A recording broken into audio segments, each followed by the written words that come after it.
روزی دختری به نام آنا که عاشق تکنولوژی و اختراعات بود، در آزمایشگاه پدرش یک دستگاه عجیب و غریب پیدا کرد. دستگاه شبیه به یک ماشین زمان به نظر می آمد. آریا که همیشه کنجکاو و پر از شوق ماجراجویی بود، تصمیم گرفت که دستگاه را امتحان کند. او دکمه‌ای روی دستگاه فشار داد و ناگهان در میان نورهای درخشان و صداهای عجیب به دنیای آینده سفر کرد. وقتی چشمانش را باز کرد، خود را در شهری با آسمانخراش‌های بلند و خودروهای پرنده دید. مردم با لباسهای فضایی و ربات‌های هوشمند در حال حرکت بودند.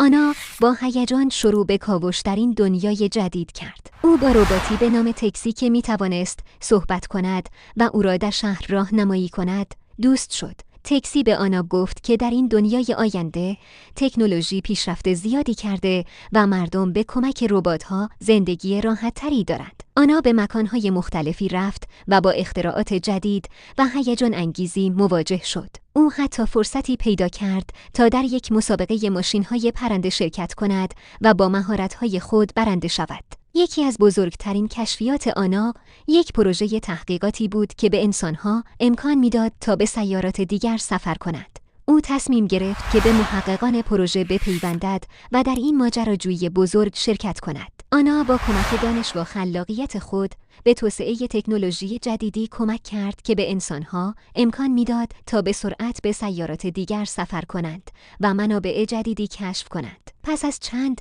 ماه ماجراجویی در دنیای آینده، آنا تصمیم گرفت که به زمان خودش بازگردد و داستانهایش را با خانواده و دوستانش به اشتراک بگذارد. او میدانست که این تجربه او را به فردی آگاه‌تر و پرانگیزه‌تر تبدیل کرده است. اگر از این ویدیو خوشت اومد، کانال انیمیشن رو ساب کن.